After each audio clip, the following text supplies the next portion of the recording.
आणि काल जो प्रकार झाला, परवाच्या दिवशी जो स्टंटचा प्रकार झाला, मी काल ओरडून सांगितलं होतं की शेवटी न्याय व्यवस्था कुठेतरी कुणाच्या तरी हातामध्ये कुणाला तरी बळी पडलेली आहे, हे आज प्रकर्षानं जाणवलं.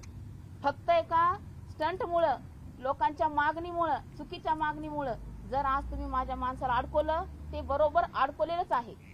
ठीक आहे, तुम्ही अडकवले ना, तुम्ही अडकवाच, पण शेवटी आम्ही हे न्याय व्यवस्थेच्या ह्यानंच चालणार आहेत. कितीही तुम्ही अडकवण्याचा प्रयत्न केला तरी सत्य काय शेवटी लपून राहणार नाहीये, ते समोर येणारच आहे. तुम्ही तुमचा खेळ केलेला आहे, तुम्ही तुमचे कारस्थान करून जे अडकवण्याचा प्रकार केलाय तो केलेलाच आहे.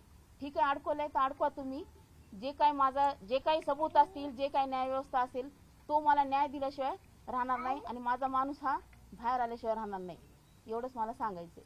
काल आपल्याला पोलिसांनी काल मला आश्वासन दिलं होतं, काल तुम्ही तुमचं जे आंदोलन होतं काल ते स्टॉप करण्यात आलं होतं, स्थगित करण्यात होतं. आता काय तुमची पुढची दिशा काय असणार आहे? पुढची दिशा माझी, मला जर काही परत काही गोष्टी हे वाटल्या तर मी माझं आंदोलन तर हे ह्या माध्यमामधून मी माझे प्रश्नाचे उत्तर देऊन ह्या माध्यमातून माझं आंदोलन हे चालूच राहणार. मी एक न्याय मागणारच आहे. आता उदाहरण द्यायचं झालं तर आज जरांगे पाटलांना न्याय मागितला कुणी? संतोष देशमुखाच्या फॅमिलीने. संतोष देशमुख सारख्या व्यक्तीसोबत जे काही कुकर्म झालं, तो सुद्धा माझा बांधव असल्यासारखाच आहे. त्याच्यासोबत जे काही कुकर्म झालं त्याला न्याय द्यायला आज जरांगे पाटील तिथं जातात. मग मला न्याय कोण देणार आहे? आज माझ्या नवऱ्यावर सुद्धा अन्याय झालेला आहे. मी सुद्धा एका समाजाची घटक आहे, मी सुद्धा एक माय बहीण आहे, मी सुद्धा एक महिला आहे. तर आज महिला म्हणून मी माझ्या नवऱ्यासाठी न्याय मागते. मला न्याय कोण देणार आहे? ह्याच्यामध्ये जे काही कट कारस्थान केलं जाते, जे काही तुमचे डावपेच टाकले जात आहेत, जे काही गोष्टी तुम्ही पुढे आणून त्यांना अडकवण्याचा प्रयत्न करतायत, ते प्रयत्न करून तुम्ही पूर्ण माझ्या नवऱ्याला वेठीस धरून त्यांना डांबून टाकलेले. ह्याचा न्याय मी मागायचं कुणाकडे? मी आज जरांगेकडेच न्याय मागते माझा, की तुम्ही जसा आज मराठा समाज म्हणून तिथं जाऊन न्याय मागतात, तर मी सुद्धा आज मराठा समाजाचीच व्यक्ती आहे. आज मी सुद्धा आज मराठा म्हणून पूर्ण महाराष्ट्रातल्या माझ्या मराठा बांधवांना आणि माझ्या वंजारी समाजाच्या माझ्या दुसऱ्या बांधवांना सुद्धा आवाहन करते की मला सुद्धा न्याय पाहिजे.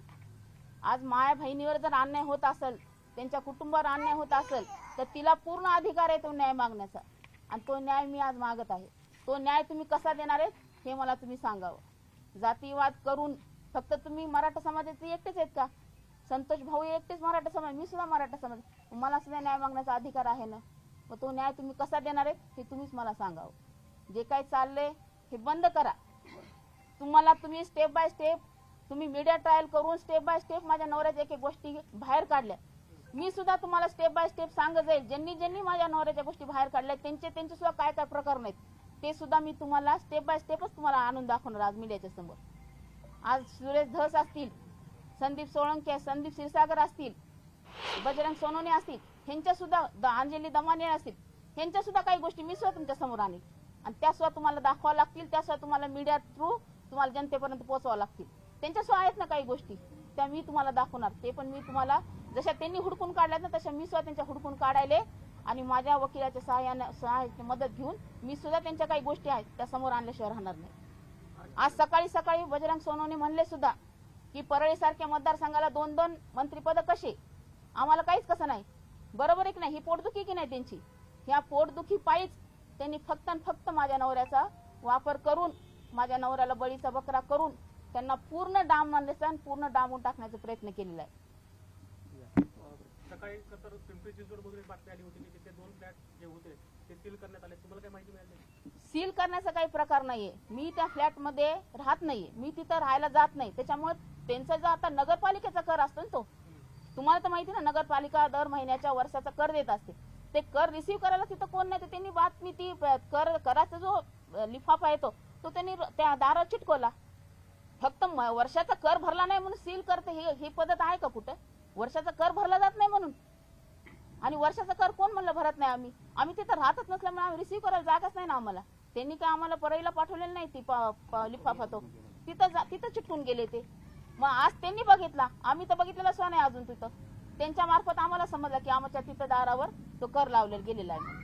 आणि फ्लॅट घेणं वगैरे हे काय आणले गेली गोष्ट नाही आहेत. कुणाकडे फ्लॅट नाहीत आज? कोण फ्लॅटमध्ये राहत नाही आज? प्रत्येक जण आपापले घरं दारं करून राहतातच ना. का झोपडीमध्ये आम्हीच फक्त फ्लॅटमध्ये राहणारी माणसं आहेत का? बाकीचे सगळे झोपडपट्टीने राहतात का सगळेजण?